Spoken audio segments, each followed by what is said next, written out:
Dr. Bani, Utemeka, Memawo Akwaba, Kessben FM, breaking news.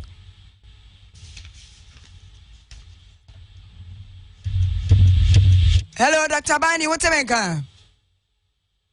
Okay, yes, say ye beti me enya Dr. Bani Biona, yaneno abo enkomo, na yashe sadie, and semno esikro. Good afternoon, sir. Hello, good afternoon, sir. Dr. Bani, Utemeka, good afternoon.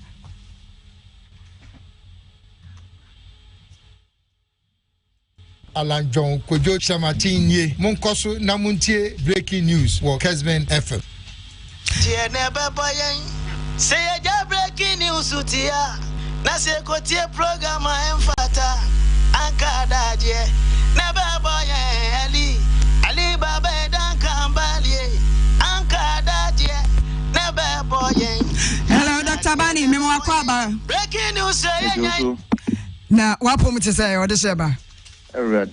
Mo swenya brani ebe bon komo. Say emabunu ya wo ye omadwene se wo be ye kyere no. Aposifo amakwan se wo mu betimi aye. Na ye pese wie ye hwade kakra se ye hwe the situation e koso e wo Ghana ha. Na ye hwe adwire de kohwe wa so krampo de ya asade tension kakra wo manyimu. Na we mu so ebe ye demonstration no ebe boa. Well, I'm a friend, so my telephone every and also I'm watching my video. What is happening is that in every situation like this, it's all about the police, how well they are supposed to manage the crowd and the situation. What is crowd management and crowd approach management? Now, Ebanesanua, Mimi who say our police force right now. It's about 35 to 40,000 strength, as against 30.6 million population of Ghana. Now, by international standard, by UN, every policeman is so to manage nipa team for 500. That's 1:500. Then so say the police in back almost 800. And in this situation, the only thing they have to do, and I'm glad, and I was happy to hear that they have to increase the number of force that are going to say demonstration. Whilst at the same time, I have been saying, and I will say that what is happening right now across the country, is pockets of what early sign of warning of what is ahead. As far as unemployment, which is a global subject matter, and which is also at the same time a security threat. But it calls for, how best the security ministry, interior ministry, the defense ministry, and we the citizens and the media will help in managing the circumstances of the situation. And to know near echoes of environment, because by the law, everyone has a right, prerogatively, to be able to go for demonstrate outside near Ehano.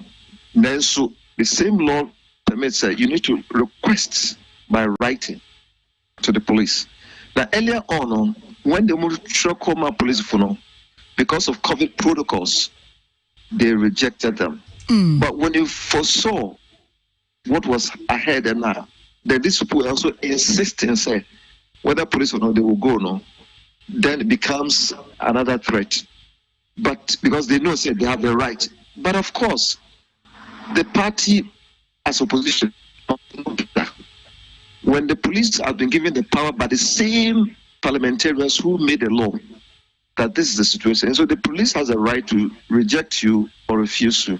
But if you come out there and say whether the police or not, and because why they are them. But of course, the background of what was happening on that, the heat was very much there. If they don't not explode or escalate here into something else.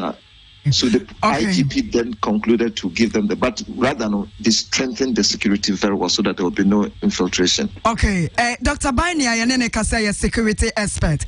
When you depart for Bambo, na diamentia say demonstration at this time if you are saying nasa Ghana, the air course demonstration and when you well, and who here and who so here, it is neither here or there. It is this way and that way. Because the same constitution, and they can say 28 to 29 years now. A time has come, 1992 constitution. In fact, it calls for so many areas of the articles which calls for amendment. Okay, because at that time, the population and the trend and the circumstances prevailing is different from today. And therefore, it must match, constitution must be updated to match today's circumstances. And then to know the parliament, the constitution must be amended, considered for amendment, certain parts. 2, what can I say in here? That means you are denying the prerogative right of the citizen of this country. Yeah. And after all, constitution, why I said it's binding all of us. Okay. And but all I said, the rule of law is existing. And so we follow the rule by applying quite a long time. And the police will need assessment, risk assessment, vulnerability assessment to determine whether SMA kwai and SMA kwai. Okay. Na on say na wo kasa nka mo no ne de. Wo mo wasa akonya no say ne enipa ba kokora na mienu aposifo bebo mo ba ye Ghana de. Ye dodo no eboro bambom panifo so. Ebeye den na aposifo na dwuma wo mo ye na timi aso ani fi say wo mo enya hu enipa dodo a wo mo be demonstration no. This is where the police as a bombardiera, because omoko school no timamusika as a tax edited school. I know they taught them crowd management, and there are so many approaches. I want to say they should revisit their notes as to determine every trend, what kind of approach as far as crowd management is concerned. Because they should not say they are, because that's why they are being trained for. They are responsible for internal or homeland security affairs. Why the military responsible for territorial integrity of the state? And then Commander-in-Chief, actually all the security agencies who are handling arms. That's why I say armed, plural, armed. Okay. And so the head of state, the president, executive president, is the commander-in-chief. And we have the district. In fact, this is the opportunity for me to share with you, say, with example of what happened to the Jura case, I'm ready to say, point 2, as a district chief executive, as a MC, DC, MMC, whatever. I think the time has come, sir, they must be taken through security orientation studies before they put them there. Okay. Most of them are raw materials. They don't know anything about security, and yet they become what the regional sec, the chairman of the regional security coordinate council, district as a DISEC.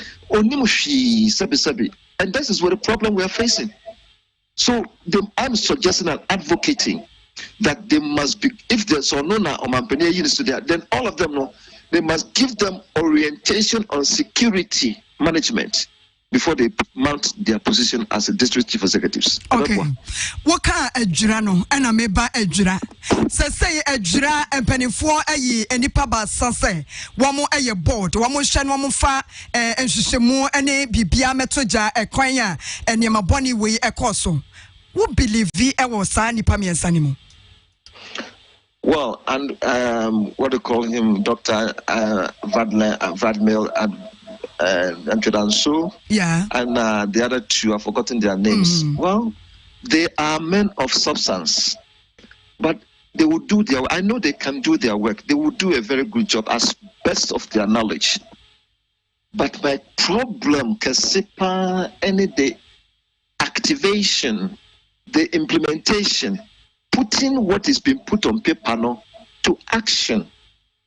And when any problem, because many can say, right back as what? Even I can go back to 1954. There were a lot of commission of inquiries. But I ask myself, and I ask you, how many of them have been able to implement it? That is where the problem is. So we need to give the political will. And I also want to say, sir, Emre Ghana said, if the politicians don't keep away from security is like petrol and security and politics like petrol and matches. At one moment that you womb. Na enya papa. We don't have to pray for that. We don't have to entertain that. So politicians must keep off. And I remember what Obama came to Ghana to say. We should allow the institutions to work. And if we don't allow the institutions to work, then we must be ready for the consequences. But are we going to what? It's one thing to say, suddenly start here, easy to start conflict. But to stop conflict, my dear, it is not quite easy. When my summer can who say, your post your Jumano. I had to say, Yakotoka Besifia will be a sorry or better movie. Where you can and him now yet Shaban Chinticana Casawan stable. Yefa a foot to our pastor walking. Na a foot to so a mamma bunas say one woman you move say. As I say, no mabuni be a ya grow horns so dodo. Na also one must to buy and so and say ya a behau may a bamboo. That's correct. What is happening right now? Unemployment is the key here, and I key. But unemployment is so. And yes, I be Ghana Kwana, Aya, Oyene, and I saw how am I? It's a global subject. It's a global issue.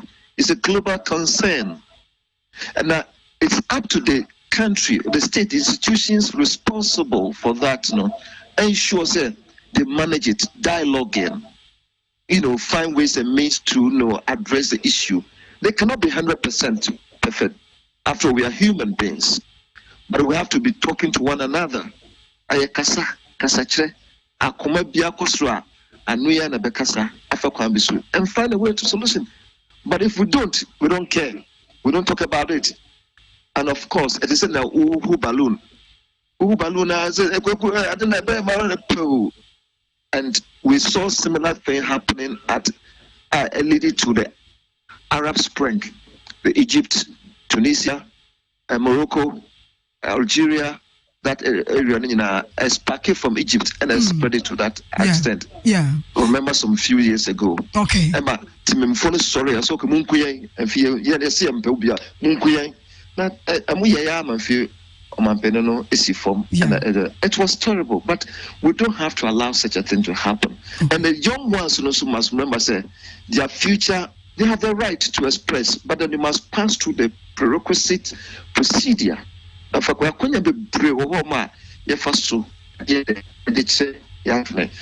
politicians must also sit up. They must also sit up and wake up and make themselves available when they need them to be talked to. Yes, sir. It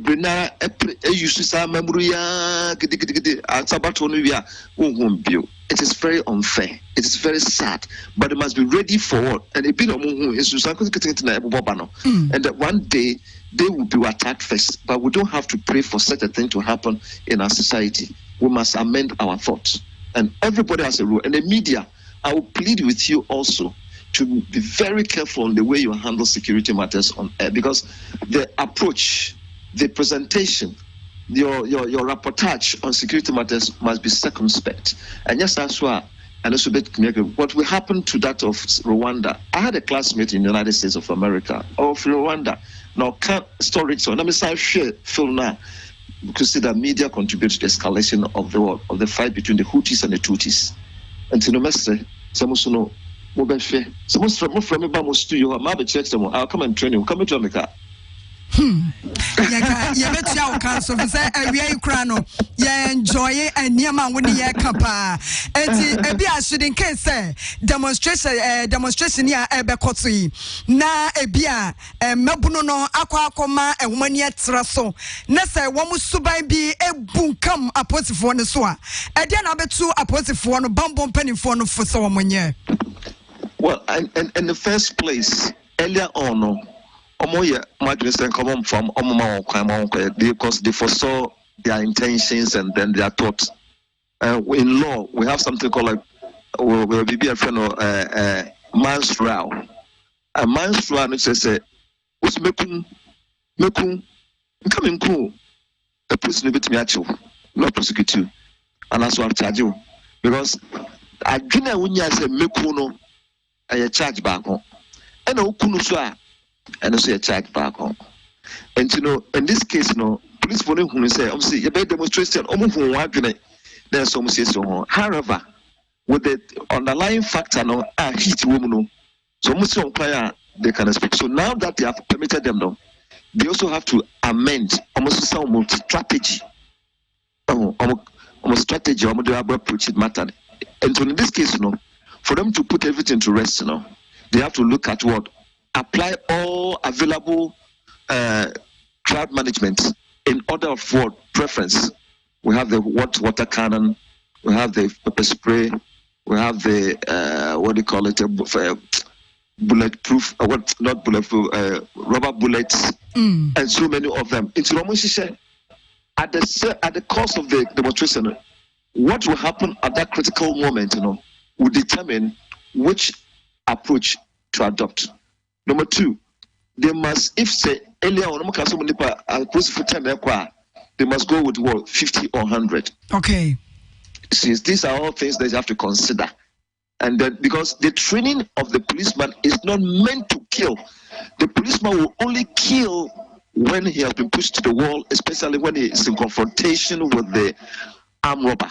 And on there, he has a right to. But a demonstration there, you have to control, manage the crowd, because they have the right and the Constitution also permit to express themselves. And the expression is true that what they are doing. So you have to control them, but not to kill. You see, so it's all one. And then the demonstrators too, they were supposed to be aware of what's contained in the law, of the limit and their level at which they can go. And if they go beyond that, then the police have to use maximum force. But maximum force doesn't mean they have to kill. They know what to do. Okay. Na yefa we enchato. Wo beka say yahye so no o man Ghana woni ayane wo mo ebo ahye so no ye ho no ye bombonsam no ye week eti na ye hu de ye hu nipa bonfo bi e na abewura ha e ma ye yam sese yen anasa de yen. We have a problem with our borders. Now, the military is trained. Ya titi won say omombo oman no ho ban. So the bonye di bi ona mumuye ni bi ebewura oman no mu a. It is a responsibility by the Constitution of this country, the military, to ensure that they protect they have the territorial integrity at stake. And so some of you now they condone and connive and work with the customs, the immigrations, the BNI, now it's called NIB, and then the military, all at the boost. But our problem is we have few approved borders.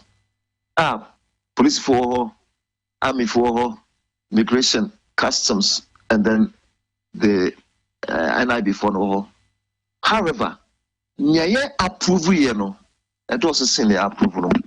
And again, this same unapproved route, our same brothers and sisters, the immigrations and the customs, and some of them condone and connive with these foreigners, and they pay, and they come in. By the ECOWAS protocols, obviously you can go to any of these 16 member countries and spend 3 months and you go back, and then they will come to Ghana. Or we are not done work or aflao, no stampo, no asamba, which is not proper. So the immigration officers, the custom officers, are they helping country with their pay for at the end of the month? Now, your security, we need to strengthen, because when you look around the countries in West Africa, we have Cote d'Ivoire, we have Mali, we have Niger around us, Burkina, we have Togo here, left and right. We are in between them. All of them have tasted terrorism or one way or the other. And Ghana has become an island. And the terrorists is finding ways and means to penetrate. Now, I want to let you know, sir, they are not far from the Al-Qaeda, the Al-Shabaab, the Boko Haram, all of them, they have their agents here. But you see, it is not written on their faces. It's who said, and this is where the NCC should be in collaboration with the army, the police, to do education to our local level, where the population of illiteracy is very high. Because and the border towns, must really be oriented and educated. Because when you see different personality, they must be able to report. When you see something, you must say something. But how much time do we spend educating our populace around the borderline? Because I tell you, whatever is going on, like the the northern region, it's an information for the Al-Qaeda or the terrorists. They are gathering to develop their strategy, because they can see that our security seems to be very declining. And what I want to say is that when our friend said that Al-Qaeda said the terrorist doesn't need much space. He needs only 0.001% space, and the devastation he will cause is very much. So are we creating the avenue for them? And the way not everything that we need to communicate except can work in front and security. And you're very careful in the way we communicate. And I'm so glad. Say, ask the people who know and come and do the talking. Some of your brothers and sisters in the media, no more fast, no more dangerous, not advisable. Mr. Baini, doctor, ya bedu wase papa ewo wo bra ewie wenya ediama breaking news. Sadis mama Dr. Baini ena motene nkano ena ononso oye security expert ena motese eja yeneno kasafa bambo ehono.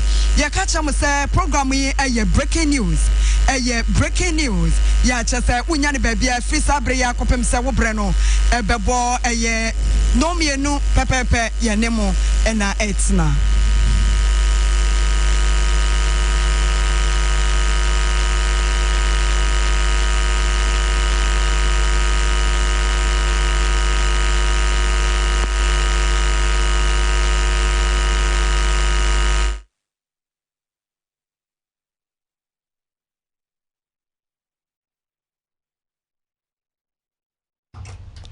Adis mama ye twaso edia mamo na wenim say program ye ne authentic man Kwame Frimpong Zega wono na nsam na ye boboso ni nyina no obeye ne autopsy edia maye mbame ne de keka ho nyina ye betutu nsam no sra ani abasa na wosu wo fia wahu de ekoso ye nya kra introduce ye headline tenya emie ye no ne say ye de bambo panyipa ya wonim de Dr. Baini eba so a wachira ye niema wa bie ye ni awiai papa. Yes, say your program is open. So what you are gentle be bar. Let's say your WhatsApp. What the before 0551 599933 0551 599933. Now what the bar and of course me introduce Kwame Frimpong Zega. Bruda. The Aisha one. Brother, I did a court relegation. And the Aisha one. Sabi kwa mtibika.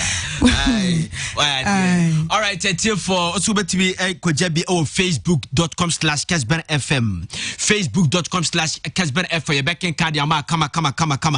Oko Facebook. No adale Kessben TV live now. Kessben TV live now. Emubi another fahonomo ni aken Kadiama. Make sure say and someone obenene no ascended the abane find someone ye can waha and so 84 adventure bra na ye can campama facebook.com/KessbenFM. Oko no wasa share na unua bisusu enya kwan etimi ahwebi na waken kabi yakwa homa no so yakwa homa no so na yene yensentwene malam ye yakota di abo enkomo ye bisa say who killed Ibrahim Kaka malam Nyarko nana ko bra bobiansa why ne ku Ibrahim Kaka Nyarko Kessben breaking news ewie ehwehwemu ayaye investigation ayaye na no yeko piem ewo adwira yanya nipa miensa to mutirimu a mienu eye ma baako eye bema na bema ne cheche ne yere ne frɛ ne bona ma ne no osirim no okudipa wono ne ba impo no call police station e call report oye e ma ya bechi eye sisi a abranti a obidi abaako bontim e woni dem ekunu a dodo no awukopim e wadwira edi a wo de frɛ no eye kaka Kessben ya ye hwehwemu ana che breaking news ya ye hwehwemu na hwehwemu no broni be ka ne se alert na mum eyewitness wati na ni hui wo ye tenant e wo fie ho na ni dem sei ono hu nipa a woku aya brante ya wanya eye ni ba bi de kwa ye friend Ibrahim Mohammed adodo na friend eye kaka no na kuma min chem kaka no wo de ba hausa kasem a eche se me nana na dodo na aka ne kaka nya kaka eye kaka me nana kaka yes kaka okay se me nana enti nipa ye ni wo mu kodi nkomonya ko ni sha asemba se ya we de betu nifa na we de atu banku no de some the politics ababe wurom NDC ka omo de MPP ka omo de yenye politics ni ye nipa woku eye kaka sisi ya no nipa ye no omo ekwa nkomo ni firi omo no na no omo so no kiremute ni bra pani a police fonsa aka no empokra ndura court aremando ni ewa adwira no ekirem se wono ene aku eye ni nuakuma no na nyako de tie ni pause madam nyako wo some secret service a wo kohwehwe mu no ene investigation ni nipa watifie ho no ene wo peso mo kire se aboa bi beka wa efiri wontumam sanete enti ni nua no ni nua pani okay continue nyako me da se some secret service na no yakopiem ewa adwira na say de adwira ene wo newsum dabia eyagira na say another menuntem na wade ebesintwemu na ehwehwemu ana investigation ye ekiremu se baba idi eye kaka ni nuapani na wo musisi no baba idi no ekotena eye Nigeria mfie mako 18 years na ko ehwehwemu no esa atoa so ekiremu se baba idi ebedu adura no wade ne nsa pan ene baaye Ibrahim Mohammed adodo no efre no eye kakai wono ene wo maame ena na ete esanse wono ena ye ketwa nti eye baba idi efri Nigeria ba ya wanfa hwe ama no wo kiremu a eye kaka egi na nimonyam kaka ne maame ehwibom pa nti ni case eni eye Adwira police station kura no eye baako be mensa eye ni nyina no wa threat ni nia kuma ye friend eye kaka ya wanya ne ba bi de kwai na nyako ada asem ni siye no eye witness account wa ye ne wo mu edi nkomo a ye betie wo mu ne ye behwe wo mu e wo Kessben TV a wo mu kiremu a asem no mu ye nkramofo a wo mu na de we asem ne si e kono so man kam no kura e manfo e bedane asem no na ya ye politics yes nyako mu kiremu a ada no be anadwo 1 o'clock a e kwa akobo 2 e na kaka di ni moto e be wura e ye wo mu fie ho odi wura corridor mu ha wo park no maame ba ko kiremu se moto ne sound ni nti e ma wono na ni tiye de obetia ni se bibi age pan wo mu ye imponchi e wo fie ho nti na adwe ye ni se kaka ne e park ni moto no e na imponchi asi ne kwan a opam wo mu na wote na so no hu se hu bi e koso ti se nipa na o ti da we de nya imponchi nti opie aba behe opie ye no wo kiremu a media mekasi aleg de mu wono no ekasi supi se wo hu se kaka nuapani no wadum eye fie ho light odum fie ho light no e na ni nuakuma no o twe ne fom maami ba ko so wadan e wa abonten a de e friend say abonten dan no nti wote se wono no ekasa na odi America ekọ eye kaka no yere ho akobo ni punu se wo mra mehwe nti abra sa maami ni fie abonten ewura fie ho no e na maami no so hia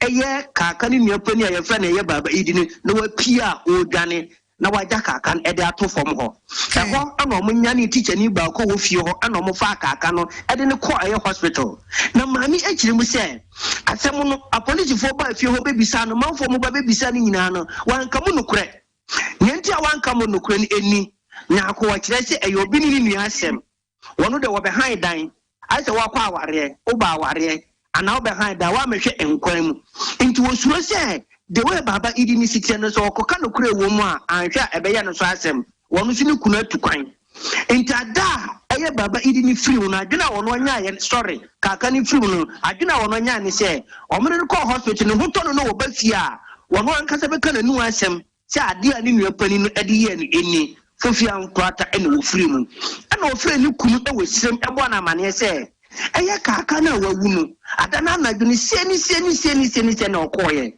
na kunu kunu si wono de onfo bia obeka mu nokure so obeba be bonu tuo kura na obeba nu tuo wono de nokure na obeka ntia mani kunu no fa aka efri sirem ebaaye wono na be twe na yire no ene oba ba akwa eka ho emom ko Adwira police station emom ko twere wo manu asem ema wono ankasa gi Adwira police commander number say se baba idi ni ba fia obefre no na oma ba bechi no o se ofre baba idi ni ba fia ofre police commander no mako presa police commander anfi no enti Nyarko na pesi ehu nokura ewo munti no yako adira na no okay any interior minister no ye wie ye no ena esanya abote se Kessben breaking news there ye be ye hwehwemu na ya establish the fact on the ground and na say nokura pa ewa asem enti emayi mienu aye ne wo mo eba be kasei efie ho na no mo han dan no bibi nti o mo chese threat e ba o mo so no o mo atu afiri ho na manfo tika se o ma dwane afiri adwira Omanyani free adra.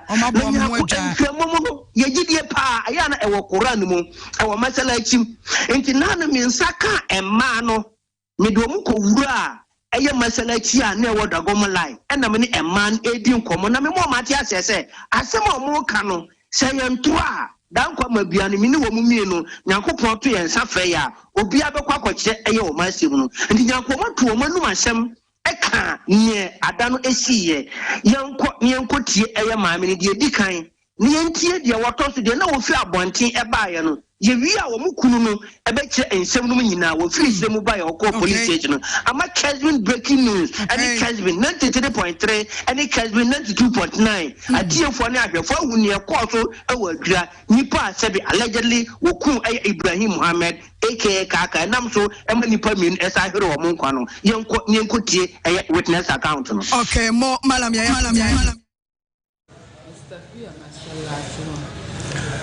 I say my baby sawe we kremoni wonim Quran de wom so wo twantora so abenya ma masala chi ne etim na wo beka asemi nanu asemi esi adwira ama abranti aye frɛ no kaka a wo firimi eti woni hu de ekosu nyina wo fie ho bi ye pese wo tirim sei na wo si hu ye ba jo sa tam na mi wadan be ye sala na mi tin mo to na ka oba na mi ti pan apremenu na aden boy minim say abuchire no opam echire na mi hu say ohum no humenu na mi hu na mi minim say nya abuchire no opam no hu no ohum say ha ana mi si da bi nya abuchire na brawo pam ma mi pie kwhwe ade eyen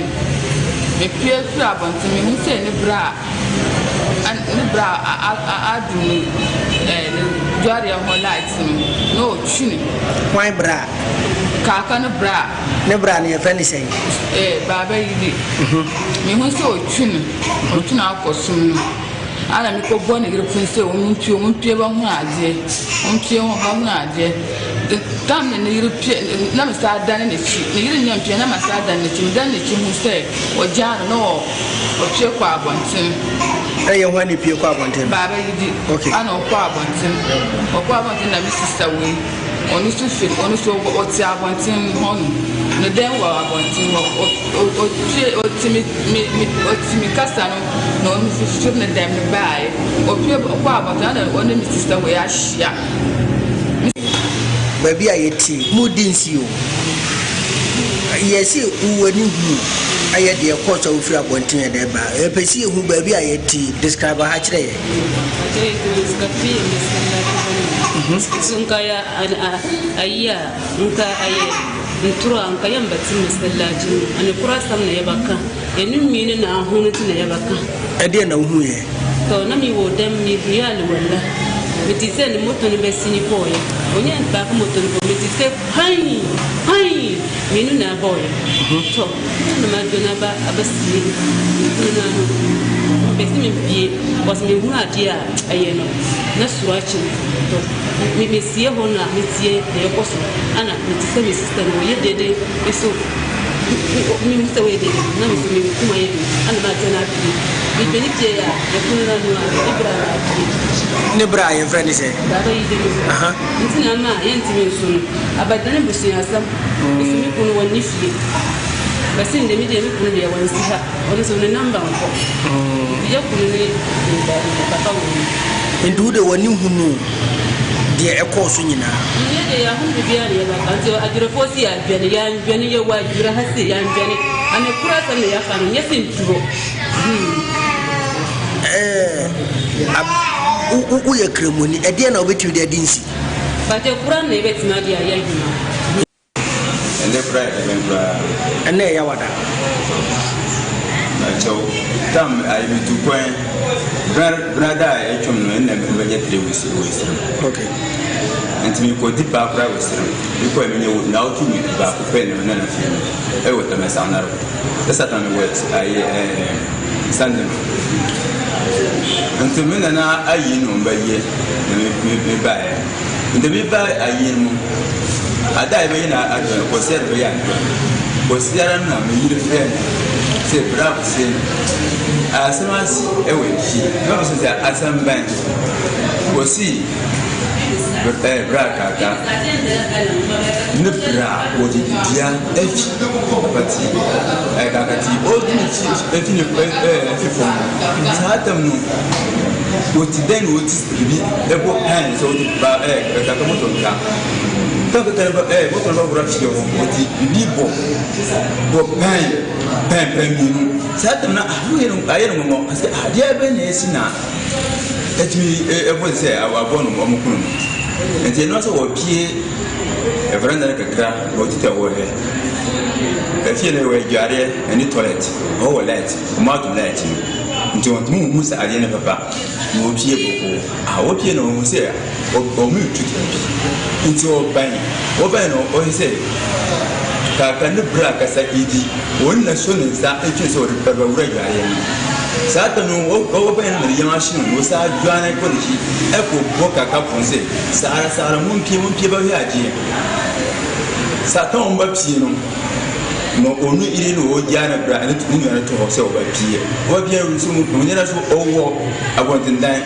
Also, when them was did say, and also key, so about Russia for head, and there was about Russia was ya or no Baba over P. Edward. No so Russia. Into Russia, Omia Pusia, Million, into Omia man to Musro. When you have to say, Kaka, what money? No, I can say, a man as much as I was. Yamija, they want to man, or him. And to offer me, at times, what you are to me by me by the chair, Joanna, I can feel. And to me by 12, good 30, or 30 minutes, at Yasa, mean to go for that. At the chair now, because I have no way, get to one see. Yet, as some was to me, you are yet them. And I read the whole no one can amount for a beer to say, as far as I did one week. No, this year that you was as America. And to one beer, but it's your cry about our six. And the sound of you know, no one did a common station. No quarter 40 and no president. Sadano, a sort toy. Where's one look at you, you never ever cheat. With your Musama. Three boy, Nyakata, you phone area, fair commander Nakasa. I can say, Commander, I didn't look at you say, number one, number one, no question say, Minja, Musia, you mobile a farm. Never question say, who say Musia and Yena and son of a phone or mobile phone. I saw Cassandra see the woman. Domaka say, every before and a boom, I got and soon yet before a canoe or no other send a brand of boom. Possible, if you are for you. I did say, Tom was say, Taka, Omasha say, Omosessa, and myself, Frank Wonder. I can say, I want that I know I'm a petrol. Say, one man for Mountain bread and butter woman. I saw my best in it, yes, and turn of us. Look at occasion as a mean out of Baba. Myself from about was up as a mean out of Baba. Myself, there were two also means one pick more call. That don't mean Jai and something. Saturn Musha say, we have a special. Yeah, it's a woman like Zambo, you can say, yes, your friend, and I come for the woman like you Pepia, what I say, you go Jessica, a woman, brave, never saying the same, many of your 40, 40 plus. Sit down, sit down, woman, let me. Then I put on an apartment. Adesima wunim dientia wo hwa wo TV no so a ba me no ekunu ne de yayi nanim efisa wono asema woka no wo vim ene vigo onim say asema woka no eye no krotrodo ene woka na wonya we wo ba bia je se Kessben breaking news so ensem ya aba e wa dwira ya say we de ne de nam ha we de ne de nam ha wiai me ka say amanyofo mo ntena konwa so amanyofo NPP and DC mo pa konwa bi ntena nchen efisa eye Kessben sama secret service nko a ene yebetimi awuram ede enokwasam ababa to dwafise say ya efuru obi aklem ene wo ya NPP ni no ya NDC ni no say wohu ba bia efira eba abo bi beka wo a ofri entumam eye wan kasa wontoma ya efira wo na unya ne babia te said ya wutie Kessben breaking news no ayen ena yade emu ayi secret yade ensem a ya chese hinta wom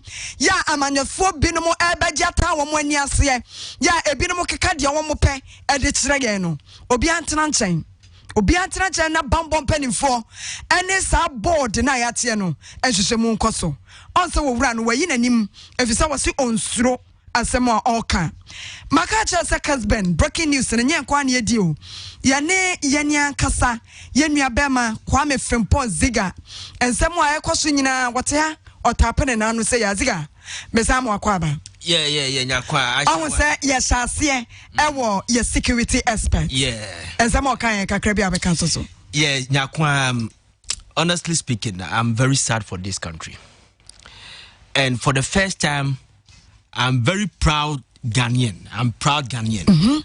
But the happening and the ecosystem, I think that you are compromising Oma. Really?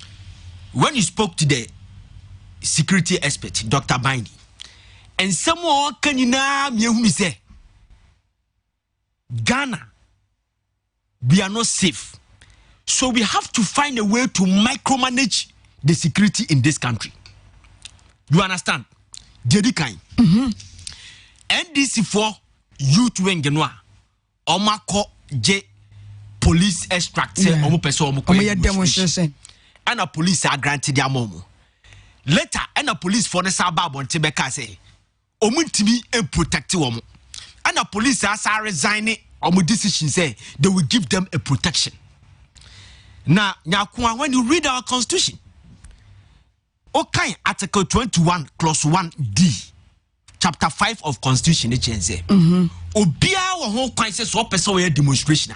So it is their constitutional right. And the two, so be a person demonstration. Okay, Section Article 61, that's a Section 1, Clause 1 of the Public Other Act. And also, so and say, so be person demonstration. That person has to notice the police 5 days before the demonstration. Good. Now, say, and now police for Jinawa or just last week, so last week, and the IGP Abekacha and say the wireless message, any information they are gathering from the borders of this country, and say they are notorious bandits be extremists be or must start attacking the borders of this country, Ghana border and Burkina Faso border. Kessben. So their information, say some of them are infiltrating Ghana and they don't know where they are. Kessben. In the shortest time, if care is not taken, these people can attack some of the towns now about Bogatangano and in the northern part of the country. Obeka san yeni na ya condemn sadim. Ena only Dr. Baini Kasan was say the Boko Haram and the Al-Qaeda and the extremists, you know, what they are doing is say the happening in this country, they are picking information from it to arm themselves. Now on my beer Yabeka Sadian and the you don't compromise your security. When you go to US, UK, Rwanda, because of the genocide happened in Rwanda, even the Ivory Coast, because the political instability there one. Today, when it comes to your financial security, the nation they become one. The nation become one. They don't compromise their security. So I'm very sad. I disagree with the IGP to grant this youth wing say omuko demonstration because listen, when the interior minister Mr. Abusderi or Mr. Kandapa security minister, when they appear before the parliamentary committee on defense and interior, Mr. Abusderi asemo kaino is a very sensitive. I adebia ese Ghana ni bia ke de adwene ko say allow people to stage demonstration. Extremist was say extremist just say Boko Haram ne sa Al-Qaeda for no. Some of them they are alert and they can find a way to penetrate you the demonstration to create chaos in this country. Okay, and what would you in as much as say a bianca ye constitution in Makwain say will be anti-minya demonstration ni say a post 40 me masa kwano. You should have not the question ye jam ye makuta kwan because the president also granted has the imposition of restriction law, okay, which was granted to the president, enacted by parliament in 2020. Yeah. Say ye COVID na abano, cause no man penny to me can't say kwasha them. All the mecha omrano constitution in my home kwine, emia de pe. It was my penny to be no idea bia, ought to be fan pe, and shall ketenesa kwaya debi. Everything he drafted the imposition of restriction law.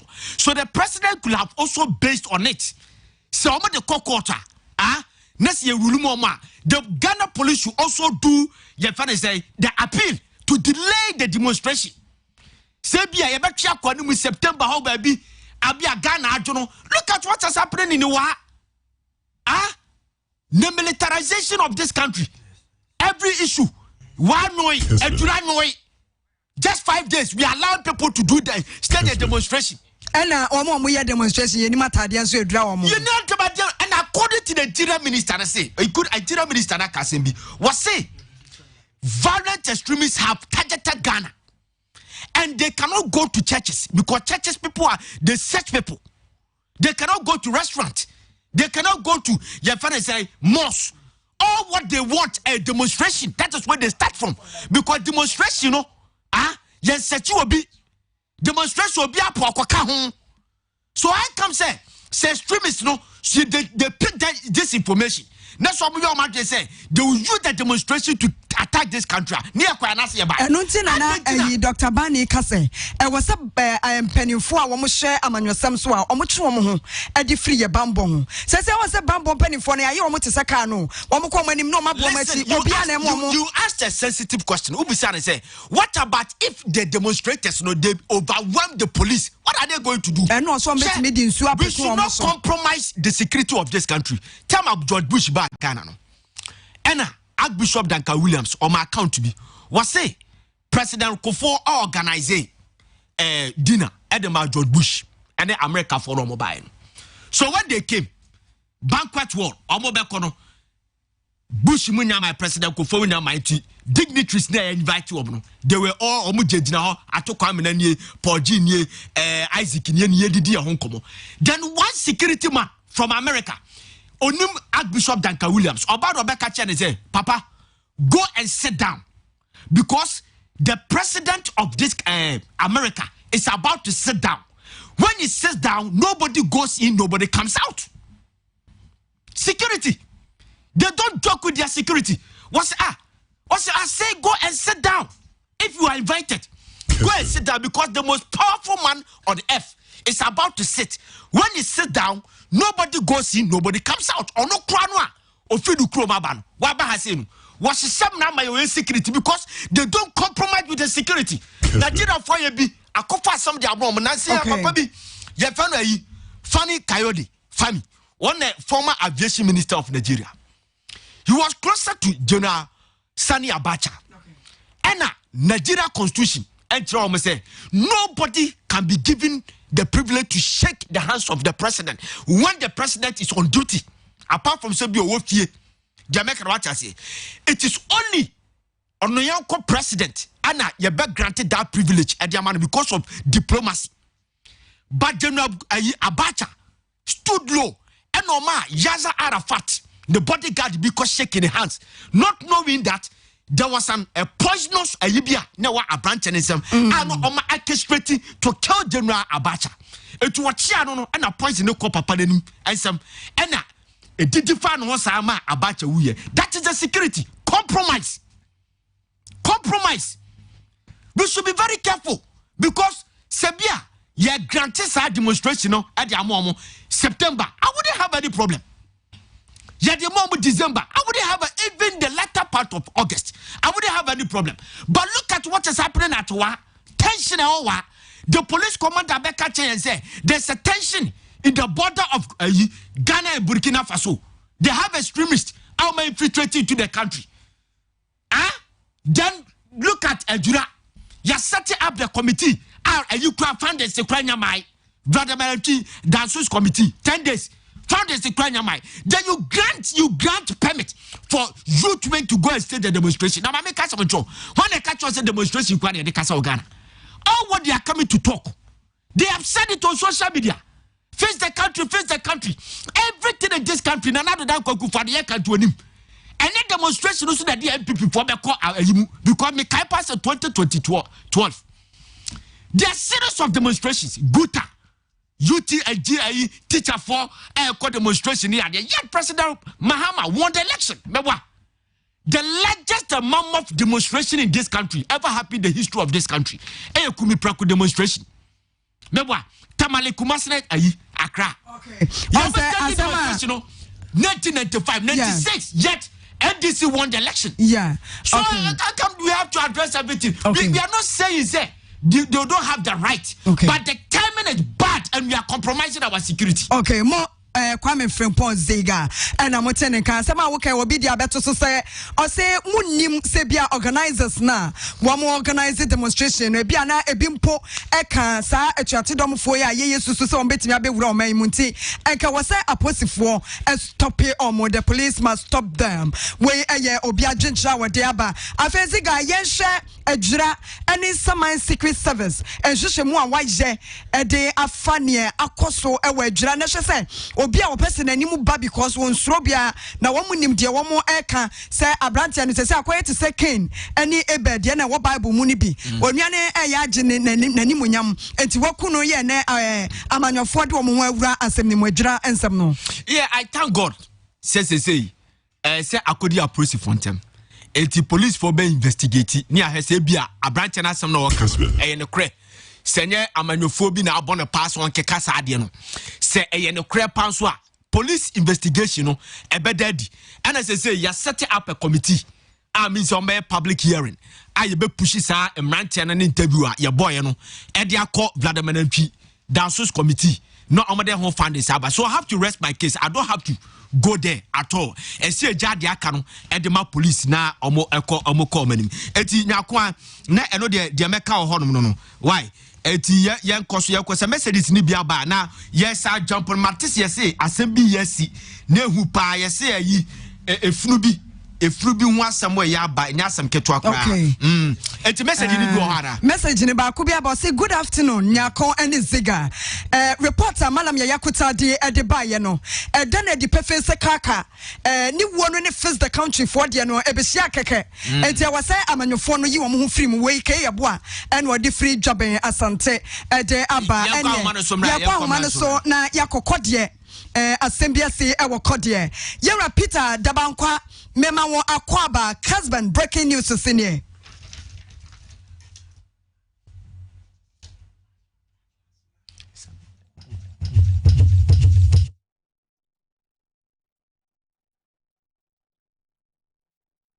Yeah, they na person ku sie no.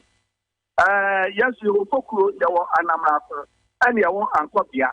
Enti ye fokutire ni ankobia eni apejahene ya kobo na manie o si ye ntwen ye kobo ye wura manie.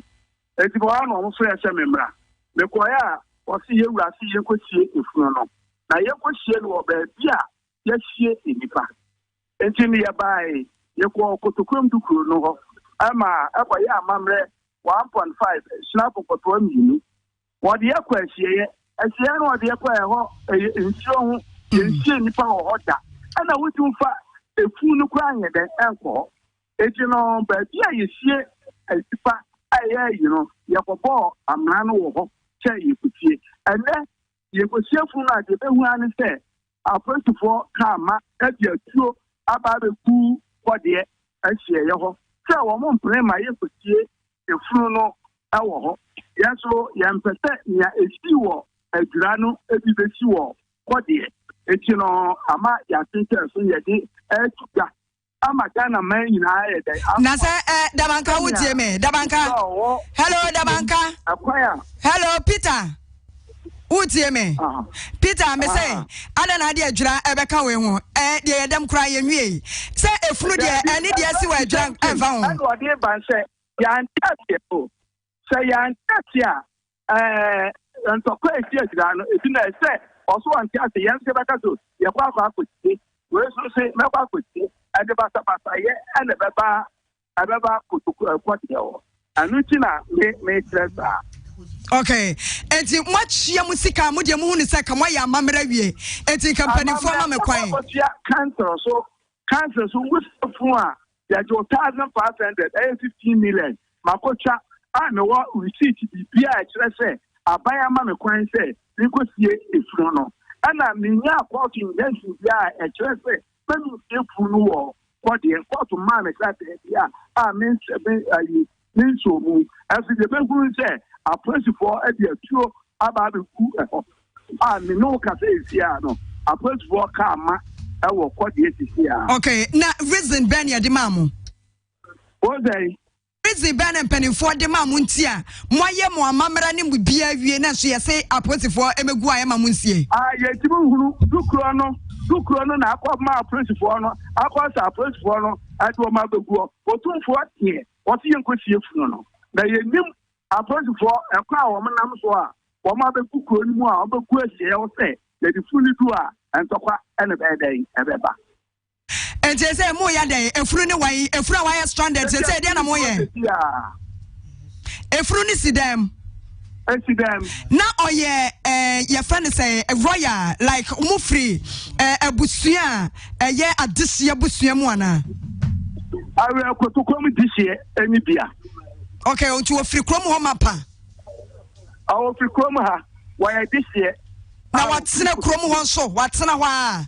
What's the chrome why this year? Nebuchadnezzar and then they were for I jump a more jam the prick to chrome as I say no at the 4 hour 2 for the May up to so at the May, no, and no, and you could see no swap or do chrome say on your day, one place.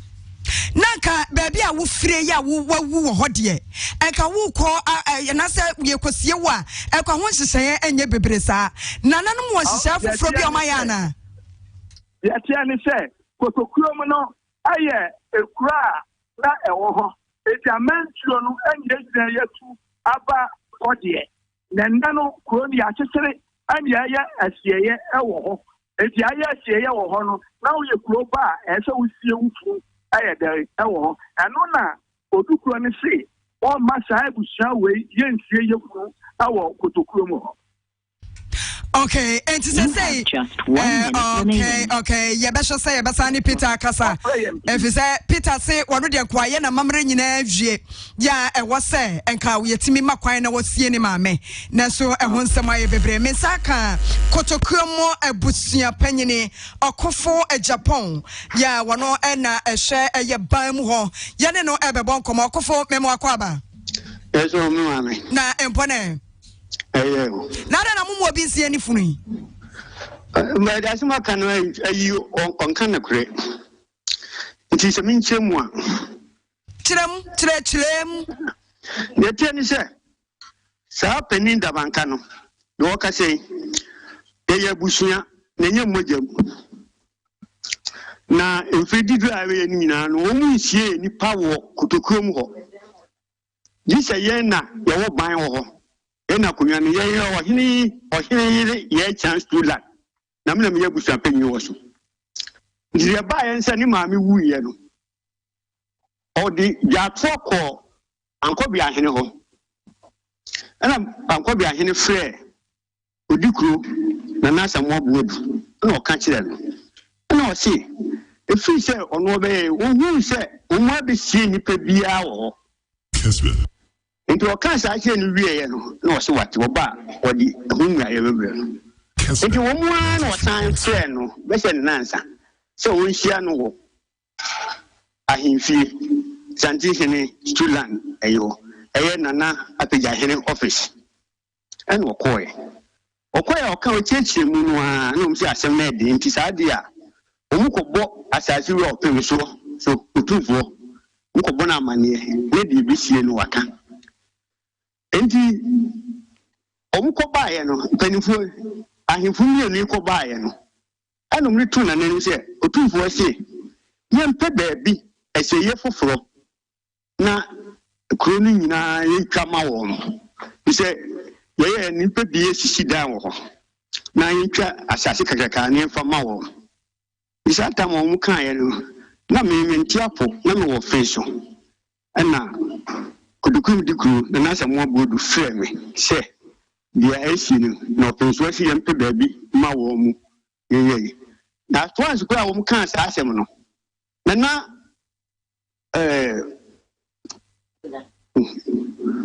anko bia hene eka kire wo mu nipa ba ko fe no Ibrahim opon se hwe no mu ko kire mu ho no wanka se ye musu mu ba mu ti mu ko no mu ko kire mu enda kwa me ni da banka kasai na nka yen se na bia meduro mi ba ji aduro enti mi de minim ni se enche kura enti bebo be 2 to 3 no na maba na na ko kire wo iso tu forecast wa me ni ho se mi me ka se mi nko pe be bi mo mi wura mi ntimi nka iso kura freli okay enti e ba en be du be wa na me fre da banka se maba enti o mu mura ena o mu ba e na o mu busa o mu kwansu ena o mu kan ena me so mi habo wo no mo si ne be ne de am si se de aman ai isemu ya amane no se amane ni se na mo so mu be simu wura se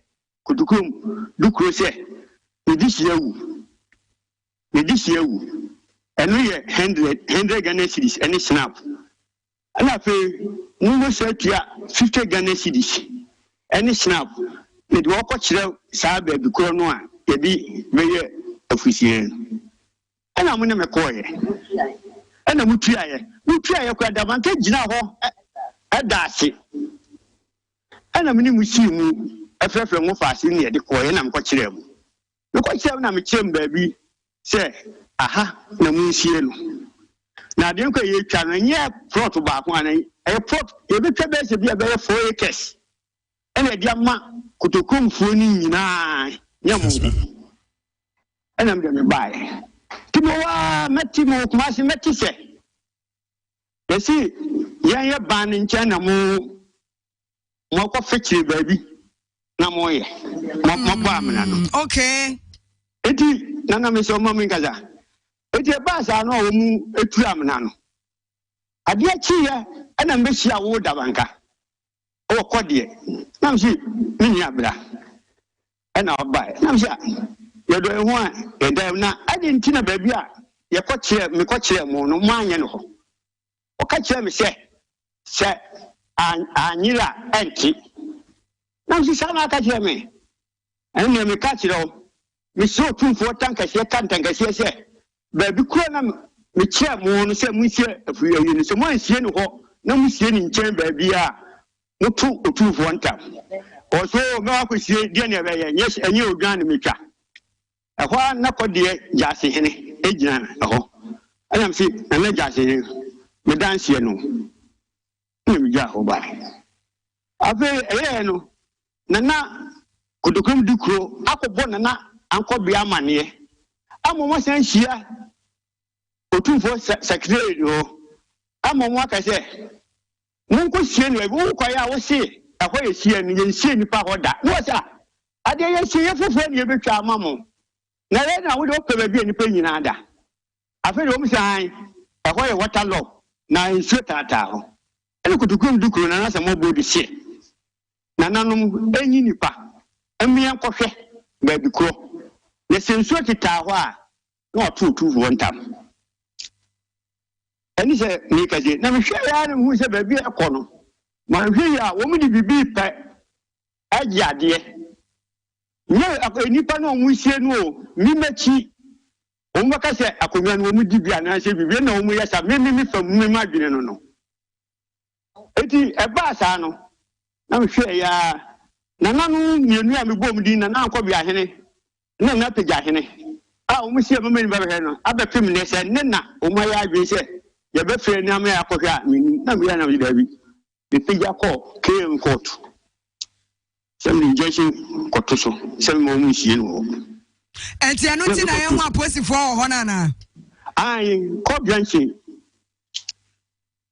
enti mo sese na mo di akogo no anya tension na mo create na ye tension so me pa so nipa de maka nyina me ka so nyina no mo buso oti omabu emra no a ya mo se wa bra wo de ne koye no wo gitu mu se ahaya no obesie ana afa wo down ho no ene wo kope ade asie wo ban mu sa na te sa pepepe eti omabu mra no so nti na mo di aposifo baaye da bi se bo mu se me kan it wo kan che ni yo me se me ni na hia akantam agunu so otumfo ntam agunu so waso wafa ho na maka otumfo atam awie na onu otumfo no wo mu no na me ko aban mu de se me koye na ntokwa ma wase se motofo agu wura mu ho edika me fa motofo ko wura mu na nka nipa ngowu enti police for no na de wo mo bai commander for regional commander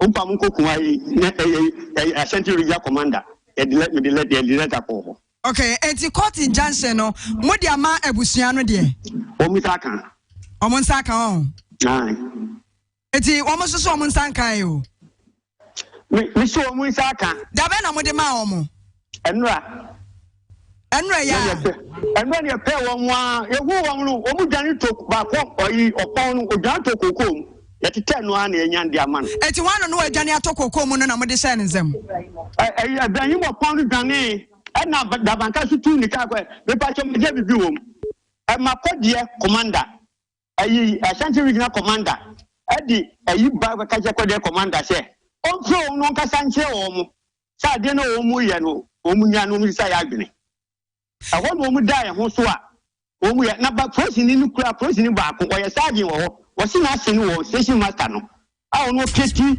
woku wa sa se wo no di information Kessben. Enti say free na I stranded you. Enti na ade ye bisa ne say ade na mo ya fa wo because efunu no e say ye hu ba be afa wo. Hello, Utemenka. Okay, nanka ye say eja. Hey, ade asemuni adishimama we eye kodie na ye koye no ya kire say efuna wa stranded one mo kire say ai ziga wodam efuna na ye stranded say wo hu so okoso oba no krepa na ka me obi kaba kotoko hini DP mu no na se me kama no tum na di akiri so wo mo so mo koye na ye ma directive no ai na wa ba ma ya ka cho say ha na wo kwan say wutimi sie na me pese enka na kasa say ye no nanka dabanka so ngina so e ya mpasa mo nsa kan krata no na mo amunim say ha na ka say mo sie ye ena mo nsusu masa se mo pa ebe mu ho because according to dabanka na chese omo yen serve omo injunction bia papa nsusu chese ono so di injunction akwa nti anything na me person me comment on it. All right, I try say ayi ba ko be ba any messages ni be free ho. We will say I'm enjoying the show live from Kojo Asempa Furniture Work Dum Kumasi. Kojo Asempa Furniture Work no dey aba. We will say just call me Kobe Chef. It's submission that is making. Okay, thank you very much, Medasi. Criticism and all that are welcome down. All right, we will say Andrews Owusu success. Where is Alibaba? You guys are doing a great job. Watch you live from Dubai airport from Andrews Owusu. Yeah, that's a pa. Just calling me Kobe Chef. I say I like what Ziga said. The submission must work. Okay, thank you very much. We will say Adam Shaibu. Facebook then you read now so ya na me so me the WhatsApp dia to also Adam Shaibu or say this man has been bribed by our useless politicians to divert the minds of Ghanaians. The MC knows why Kaika is dead. All what you people is saying is neither here nor there. Okay, thank you very much. Owusu Boateng, the boss. Okay, Ziga uni. Ansani ebeko Owusu Boateng no. Efunu plus efunu. And kraba konsoa yensaka ede free chifaso echrese ka bia ya sabia so sabia nyado emu edam. Eno so eja atom. Enti mensaka kwabna pie ewa homa no so. Kwabna pie wotemenka Kessben breaking news so ne. Kwabna wotemenka. Hello, Kwabna, what's a menka ana? Omo ya WhatsApp line no, omo frefre no, ya best repass yem fresh abre ema mechra ya adwene. It is wo wadwenchra, wo de befa WhatsApp line no. They say Facebook no say ziga ewia, me so me dem WhatsApp lines na, anasa mo text messages na mo dia bani nyina, ya de beka ho amamo na eja ya kenkan. It is ziga onya mai to aso. All right, we so say it is sad that Ghana Armed Forces is sleeping for the Delta Forces to be using their uniforms and guns to brutalize innocent persons. Okay, Ziga Kwabena Abba. Dennis Kwame Ofori Esiedu. Okay, mo waya dear Ziga. Kwabena, what's a menka memo Kwaba? Yeah. Hello. Na mona moka eja tomu abra mu kwasie mu funu no. Aye me swani kwasie no. What's one year kwasie no? Me swani kwasie no bravo. Ene eja to kanim. Eja to kari amula se de kono. Ati yi funu si yo. Efru na nse de. Efru de anse. Le de ba ni se. Ye ko se ye si fru ti vaso. Ba ko ti vaso. Ana mo se fo tere de ko se no bravo awo akwanta. O ma no patera bi. Na me so ko ko te ko se no ho ko ye se bi hoda. Ye du ko te no na ejeto kanu. Ana yi efun esio. Ana tu du eja no. Na mutimi dum eja no sese no emu ni wo he mo sa de to ka ni matoa so ana mo boma ku mo suru. Very good dear ka hafo. Ana di tu mo ne gu sa ho wa sa ya ba but for me you gu sa sa. Ana tu ka fo mo de ko ho mo. Na o video me you see video kama video ka ni e fo me na da kire. Kessben. Oh. Kessben. What's the one of free mono? What's the one of free mo? Aha, what you mean? What's the one of free mo? I have an what here? What is my poetry for? I know what's nama or mammy or the bush of phone how do you see me? And there was a penny diaba. Sir, and the one will be ever cobra. You have never seen through other. And I'm in the clock. I didn't see the other. I was the policy or you will see me telling you that I a close of Kamu. They are in the Fakama, the phone in Ashi, Sinikuma, Omo, and a boy, with me, a two phone, by a few useful thing, a good like a somebody. Okay, and what did you say? When you're 104. Abani say dia na emo tete wa kire dia na busuafo ka eye location na mo sesa ne ntia mo koma hunsa ye tie me say ebi preso ebi so preso ene bra bu maybe bakula re apia ba ko man ba ko ba ye ko bu no bu fi yo ye fa na apia wona ko yo titi mai ene bu se penya on ye fa da jaba ya badu wonde no so prema ye ku sini ho on the or the same people who say how to go ama ayu bi eti mo de mo ni se na ebi mo akoma anwo so no no ti kura na dabreja atoka anim and obi akoma anwo so no message no e ba na ebi kura ya na baba ku na fi to mo je to mo fi mo freshi ana mo se o to go so ni di moto ni di omochi.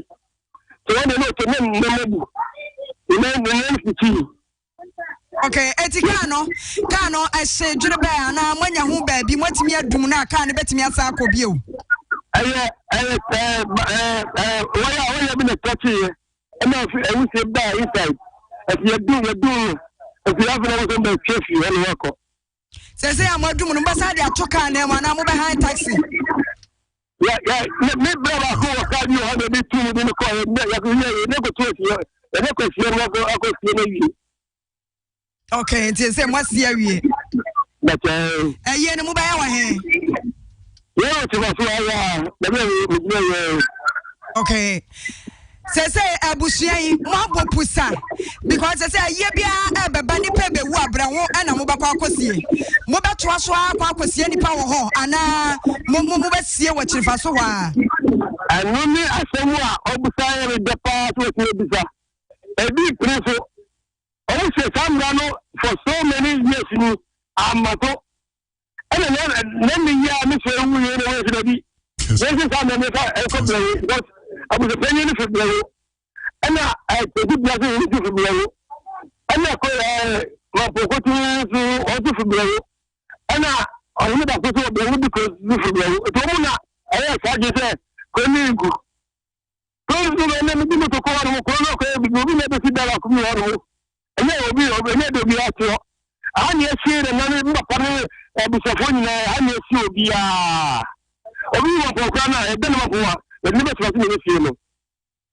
If you have a book, who is it? Or would be a shame that the bar and to my family in other Abba. It's about the old book of India and the media. Okay, it is a say more abusiano any cromano. Adiana moya found money and no quatana say. Now Maka so much so much nana, and a crony gua. And any pan was here doing quatana bravo, and then some phone was here doing go. No, okay, some papa. I don't know if it's a year send there's no unity. Yes, heavy. I get a new book. Honor the last and the army of they are buying 60. Yeah. For Omukase, on me on the Nanomina, and the main the Baka, I never called it Nicotina Rubro. You're careful. I get a new book in the okay, dear Ebeko Biana, Wamaya Swati, why? Adesima panyina mote say ne no ebon komono womo na womo kosie womo busuani e wo brago na ekoba say eja ekokoto ka ni mu no na utietie mu ana kire say ba bi kura no ayeyi ni benefit fa so wode womo akobre ho no ene womo po womo ntiase no ya kire say ja no akoto mu womo so kura say no no womo tenkefa womo dwene ho a womo antiase ni de ede kwabena pie ene ne no ebon komono na ziga na wo text messages ne so amafo de womo agye kire bapa Facebook ne WhatsApp dia ebanya agro dodo no ane wo ya agene se eni se demonstration bia baso ebi so mo yem hyehye wo mo papa etu di miensa bi betwa mu na afa mi so ma read miensa bi na afa yakọ yaboafo a wo mo sponsor yen. All right, so good afternoon. As usual, the most authentic and outstanding breaking news is loud and clear. At Amelisto Enterprise inside Agogoso, the voice of the voiceless. Wow, Nyarko Abronomah Juma. What a voice. I think an NDC must be allowed to do the demonstration. Greetings to Charles Kefosu from General Amelisto 1 or Agogoso. Yadase Panyako Ponchral. We are also from Teacher Texan, the key man, St. Phil Methodist, JHS. I said, this is why I don't want to miss Kessben breaking news. The truth of the killing of Kaka wouldn't have been heard had it not because of breaking news. If this truth was known earlier, the other two people wouldn't have died. It is an advice to everyone that when an incident happens, we shouldn't rush to politicize it. Okay, thank you very much. Nice one. We all say politicians are just authors of confusion. Same JP was addressing the family members last time that MPP members killed the guy, and what are we hearing? Hey, Sanokai. Sanokai. Na MPP ni be kaso. Okay, sir. Okay. If you follow hearsay, you will eventually buy problems for yourself. Kobe. All right. Thank you very much. We want the video be now by Yebediache at the Mami so the story be at the Bray. We say so see Ghana. Good morning. Mama or the Fair Crown at the Abba. My CP and Chamobati and Kawan Krapa 92.9. Who's so den. You want to say hi, good afternoon. I'm Akwasi new guy inside Agogo Asante Achem. You guys are doing a massive job. Yes, okay. Wishing Adon Presla a spirit recovery and greetings to all APN MTC students. Okay, thank you. Okay, Yenfa and Onsuana Yankobon Komo and cry and Saka Edia Fio Bogo Etrose Asante Achemasam Nameka Daniel Bu Baba Wadauruma ya lowa o radio sat in my fisa my feedback I wa say Adauruma yes ya kuni paba konti menya atoyentembre maboafo panyi paba ko yemra Asante aboa ewa homane so Asante memo akwaba na mo radio set na ewo ho no Wadawroma lowa no mo bi num no kura ma ye ne mo nkomo meni ho kra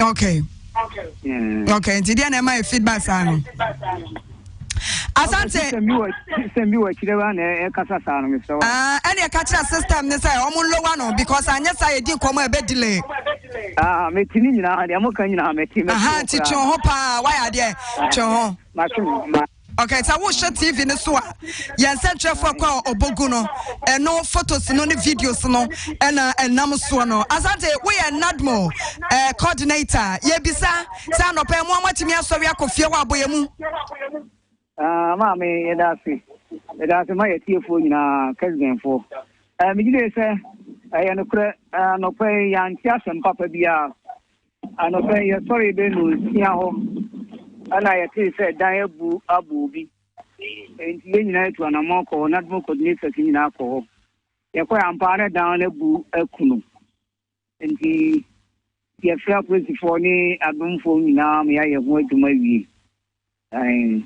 enti mokoya no enipa no a wafri mu no edia na mo je yesese mu ni wai anje se mu no nyame aduma police for ni nyina ka bom di ne komotre mo ko hene ya ko papa ni hu ndi adi ko etimu kun no enti mokoya no edan no krom odan dia memi hwe pa de enye dan bia wa hoden mokoya dan types be na mo hu ye no nti etimi dwirigu sa no edan ni ye 54 dan mfan se yenya 54 dan kuro yi ko dan di kuro da no mu dan ba ko na be mo an ko haye na me nya ba na edan no yakọ ho na dan no nye dan e betimu abu na etimaku nipa be mo ani dem ba ase enso ma titi ye ne se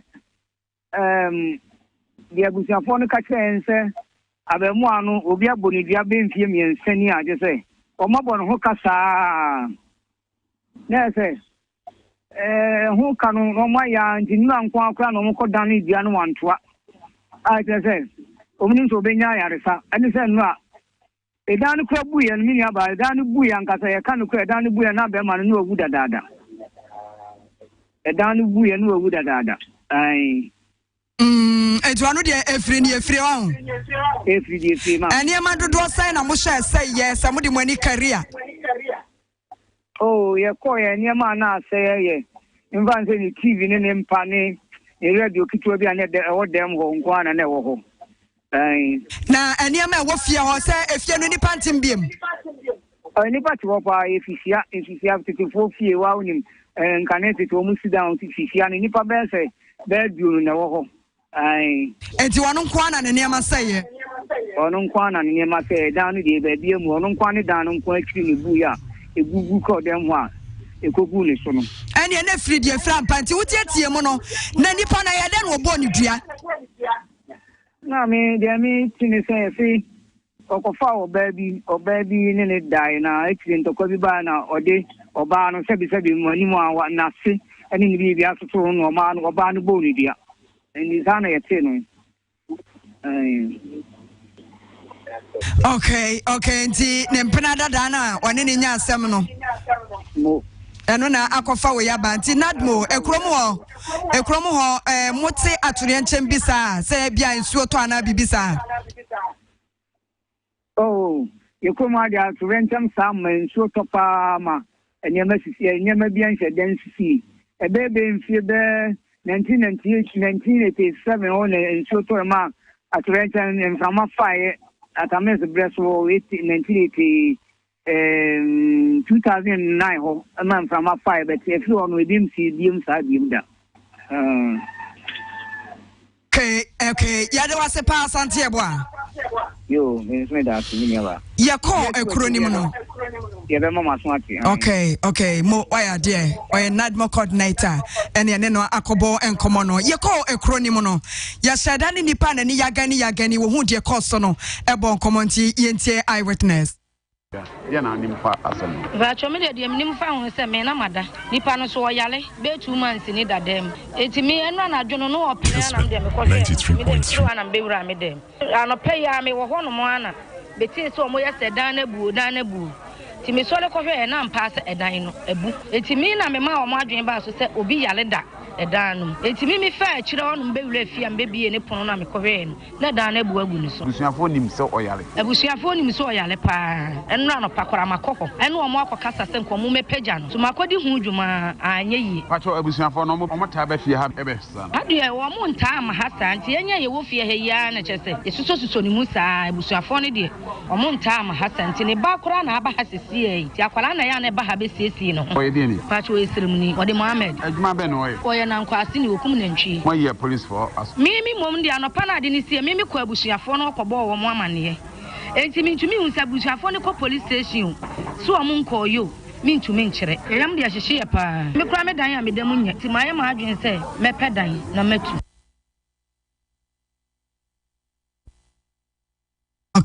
Okay.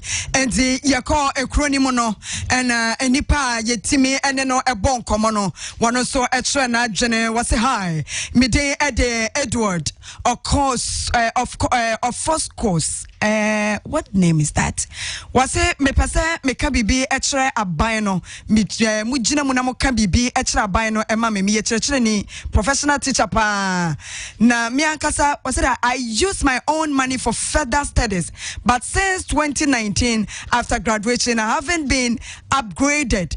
It is a crime. Is it a crime to study on a sandwich or distance? Oh, they will come was some for biziga.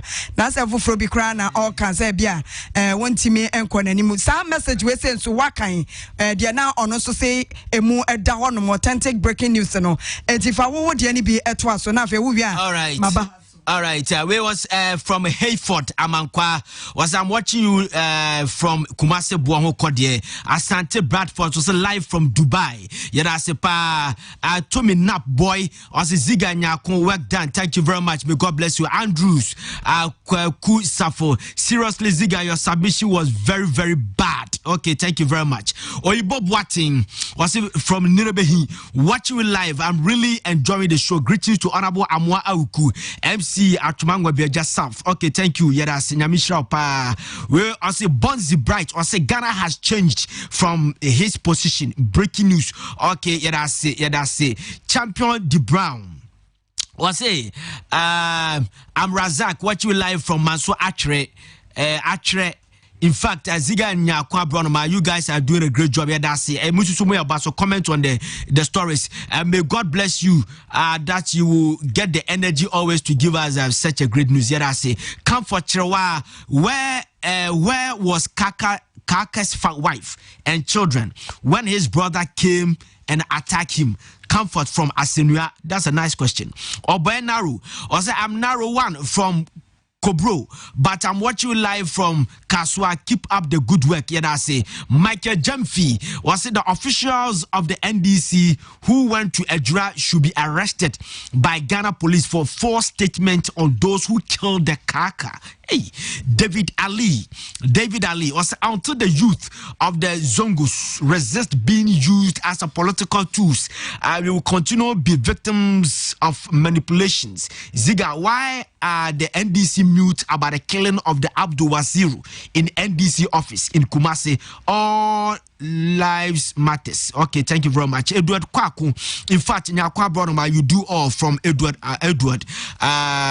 Abuaso. I do Nicholas. Was a high Ziga. I'm a teacher. One city from Fiankuma in the Amansia Central. Please come and witness a school structure whose roof has been taken off by rain pre-COVID time at Behnase. To date, nothing has been done about. You can imagine how people are suffering under trees during this rainy season. Kindly follow up this story for me, because the teachers and the pupils are suffering a lot. Thank you very much. Mail messages will have by Bakofa and Kratwa by okay. Yeah,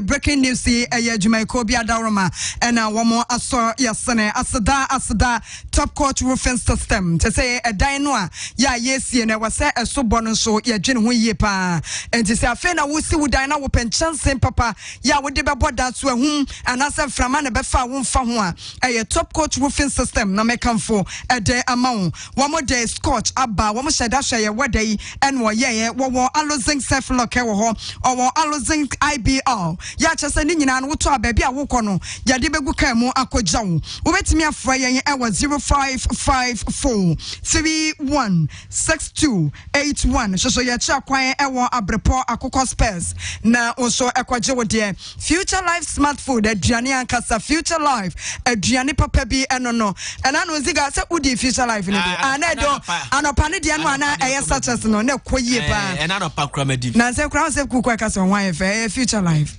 aduane ankasa make am for ediama wo made se wo bepebie na wo so wadidi efise eye kama pa de sum enwane nuru ahodo agumafie ho obi ade ewom wope ni dosopo akọ sofline alignment oni multi home edianum hye obetimi afra 0246010150 woni ajabo ache emonkomo obatan ye kan full precious academy ediamount suku papa wato ne ho awie eno no se akwada wodi 3 months eko pem emfie ensia ni nyina ye wa chechefo papa bi ya wo mode wodon echechere nkwada ya de ye wo enkwada niema ye de sua de ewo suku ho etika ho ne fa wo ba no ekola precious academy na wo mo emu akoda no ewo enwomasuamu na ye wo ebu akwa enso nyame ye number wo betimi afro no eye 0243921555 and more emon komo Currency Ventures aye yemra yenya ya papa so for rekon na Zaman capsules za mestra za G capsules ni nyina ya du papa bia wo mode aba man capsules no no pini nanum to ka ne capsules enti sa capsules ne ya mema duro papa bi ya bema wonum a wogina wona so se bema mu a sisim ya den saka bompa no bema ene de woto ne pa akwada firi mu ba enti za man capsules wa say yi waduro wo fie wo na enam ya de so a za G capsules no ena wa say wonum enye na ewo heba shops bia afei ya kanfo ade amawo ese ye Kessben University College no ya pagya mu papa na wo ye adwuma no enu tie ene ye wo Kumasi City Campus ewo ho ma wo no asama ye kanyina ne say wadwuma no weekend wo betimi aba besua de ya ma certificate media and communication studies ya wa wo be wie no bo say ade ye wo radio so no wo so betimi anya kapa no na wo de ayebi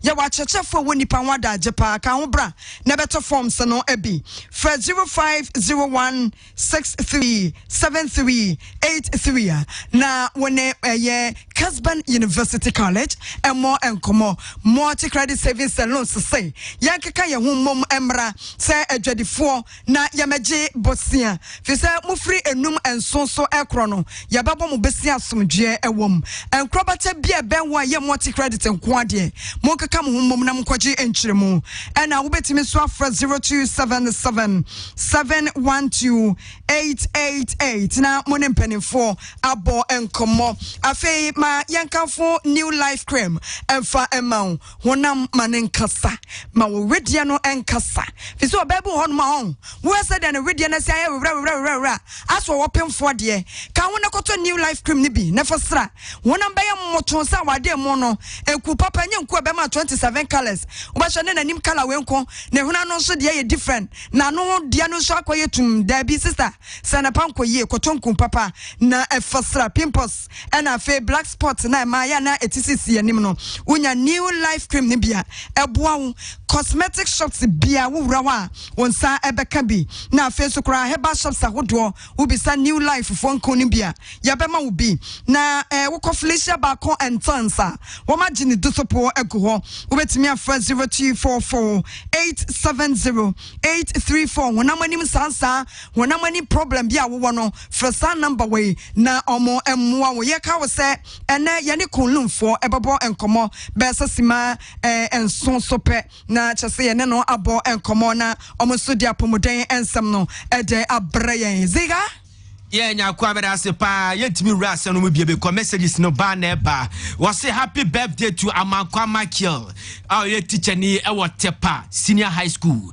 Amankwa Michael we teacher Tepa senior high school we old student to Manso Adobia senior high school we from Atokwamena your reporter Bako Bodjuma pa was here wish you happy birthday was good afternoon please I want to know if it's compulsory for immigration officers to take money from travelers, especially those in the fraud office. Yesterday, there were some guys who were leaving the country to Qatar.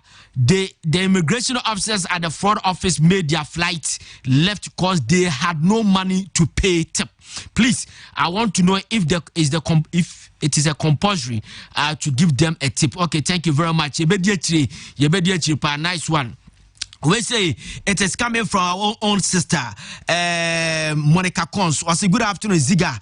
In fact, it is so sad that Zongo youth allowed themselves to be used by the NDC for a selfish interest. It is time the Zongo youth say no to violence. Monica Cons. Abayaga. Maybe I will be a church of Pabiniaba. We will say Komota Manso Fasemche. Okay, Manso Fenchinasi. All right, so I say I'm watching you live at Manso. All right, in fact, Kessben news loud and clear. Yeah, that's a panya coupon shroud. We say so. One Fabibia and Kaho Ama. More messages. Baby, okay. Kulumfo no I am ready now. Good afternoon, Nyarko Ziga. Was say enti omayimu ye safe pa die. If you say wo hu die e kwaso aya na je nsem kra Nyankopon and won firi wiem ememu ye mobopa we ye tina or the free Accra Malam and or the all right, we so usu temperature the or say or boy abaso was in the demonstration be abaso for now. All right, we say so say oh God, have mercy upon Ghana from Amansia South Kofi Kevin Jerry Apia was say always watching you live from Senegal. I'm Jerry Apia. We Samuel Mensa was say watch you live from Inche. It's light out here, but I'm using my phone to watch you guys. Great job done. Yapoku some people in the air are doing that. I'm a victim some years ago. It's very, very bad. They need to change their attitude, maintain your organization. Okay, thank you very much. Okay. God bless you. Okay, Nyame insurance so Kwam from Ponziga and Wotame Chipampe. Coffee from Ponziga. Oh, say Ali de Kwame. To ye Kofi on. Oh, who could say no wonder. And I mean, Z no no wonder. Coffee from Ponzega. I shall walk. Zega. And I shall walk. And then one point, first of all, no yajane. Brabia some can say, I dear see one day. When he said that the soldiers nothing on my pass out. And one more baby testibia, more said, ABC Acro. Yannick Kulum for a more and come on. Mema